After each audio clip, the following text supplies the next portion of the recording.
Okay, let's say you've got a really good product or service. It might be something you've been working on for some time and you're getting ready to launch.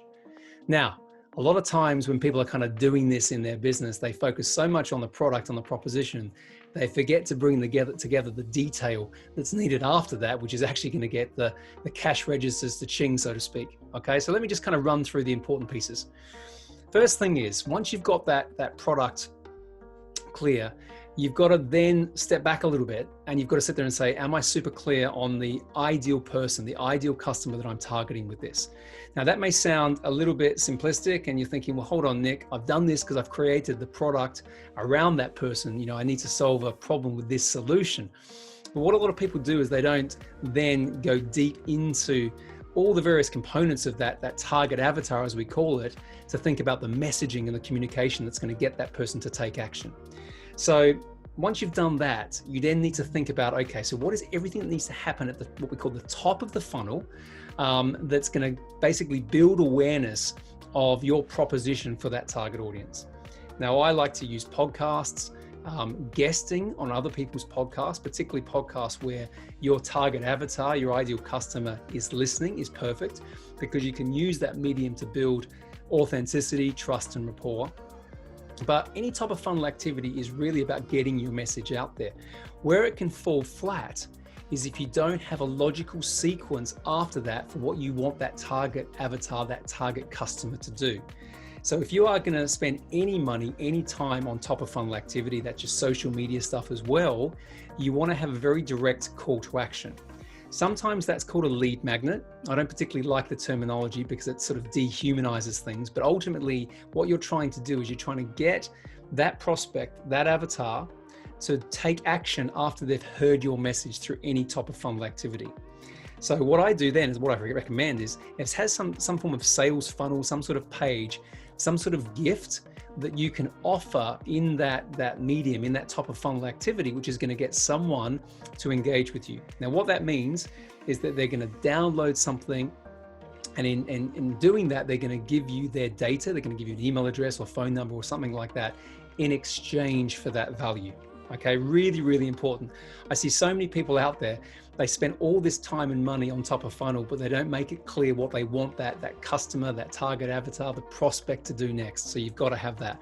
And once you start building a list, then you can start to really get involved in a proper sales process. So I often say that selling doesn't happen in the top of the funnel. It happens from your list. It doesn't happen on the social media platforms. It happens from your list.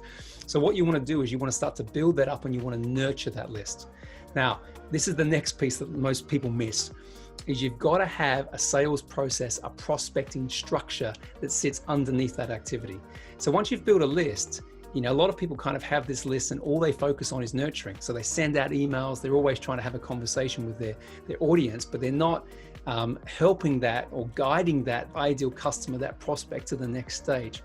So this is where you need to make a bit of an investment to make sure you've got the structure around the sales process. Two really important roles. You need someone there who is focused on effectively outbound and inbound prospecting and setting up meetings. Sometimes it's called discovery, sometimes it's called pre-sales. But if someone downloads a piece of content, you know, your lead magnet, for example, you don't want that just to be floating in the ether. You want to have someone who's responsible for engaging with that prospect at that point in time and asking questions. So we have different assessment tools in my business and people download that, they get a report, and then we'll have someone have a conversation about that report to see if there's, firstly, anything else that we can do to help, if they understand the report, if there's a next logical step, okay? After that person, you need to have someone who's mainly focused on closing deals. So that closer is not the person who's opening up the conversations. Let's be super clear, they are two different roles. But that closer is the person who then has the next conversation, which could be a consult or it could be something else which is specifically designed to take the prospect on the journey. Now, let's be clear, again, the closer is not going to have a conversation unless the person who's done the first call, that discovery call, has qualified and validated the opportunity to ensure that that secondary call, that secondary meeting is worth it. Okay, so very, very important to be able to think about those two roles as separate roles, because what you're doing is you're bringing someone through a journey, and every stage of the journey, you're either helping them make an informed decision, which is going to help, and help you solve their problem, but you're also qualifying and putting value to your time.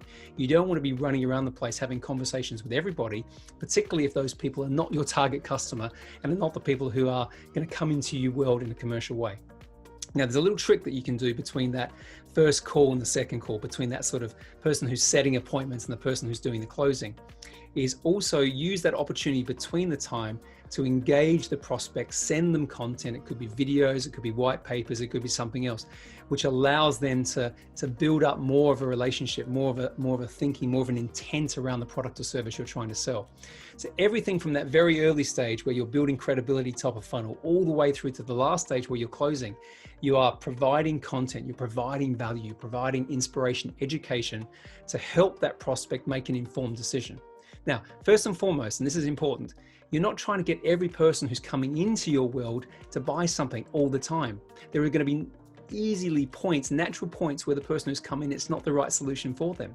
So my advice to you there is, don't necessarily let them go off somewhere else, but put them into a nurturing sequence, put them into a campaign where they're, listening to podcasts, they're downloading various things that you're producing content-wise, they're getting a weekly newsletter. All of those things are going to engage. And at some point in the future, that prospect who wasn't right at that point in time may be right, in the future to come back into your world. But if someone's hot, if someone has the problem very clearly, and you know that you can help them, you've got the solution, then you've got to be intentional all the way through that sales process, from the marketing piece all the way through to close, to basically maximize the performance, the revenue of your business.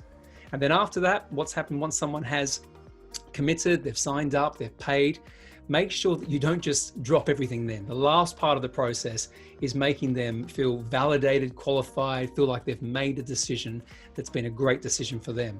So I often invite them to various things. I might personally give them a call, have a quick, conversation about what's going to be happening going forward, but make that sort of validation of their decision a powerful experience as well. And then two things will happen from that. People won't cancel, they won't stop, they won't have that buyer's remorse. And more importantly, if the process is slick, if the experience is amazing, they'll tell other people as well. So there we go, just a quick few seconds. It's not just about creating a great product or service and then expecting everyone is going to come down from the mountains and buy. You've got to be focused on this process all the way through, from how you're engaging all the way through to the close and just after. If you do that, that's when you're going to be maximizing your conversion rates and you're going to be maximizing your revenue.